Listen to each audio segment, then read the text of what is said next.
Welcome to the Slop Farm. Enjoy the video. You'll begin by turning on the iPhone personal hotspot and choosing your connection method. First, open Settings and enable Personal Hotspot. Make sure cellular data is active. Next, connect with a lightning cable for USB tethering, pair with Bluetooth for low power, or use the iPhone Wi-Fi network name and password.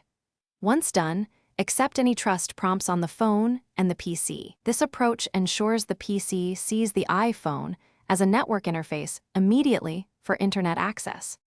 Once your iPhone is connected, you need the PC to use it as a gateway. On Windows, open Network Settings, view Adapters, and look for the Apple or iPhone network adapter. On Mac, check Network Preferences.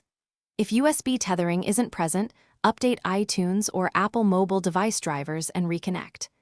After the adapter appears, right-click to set it as the primary connection or change metric priority. By doing this, you force the PC to route traffic through the iPhone's cellular link. To finish, verify internet by loading a web page and running a quick speed test. If pages won't load, first toggle personal hotspot off and on, then reconnect via USB or repair Bluetooth. Sometimes restarting both devices clears network handshakes.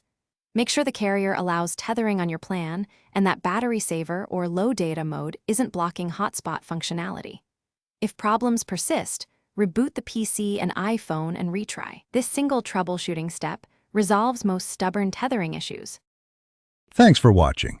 Consider subscribing if we helped you today.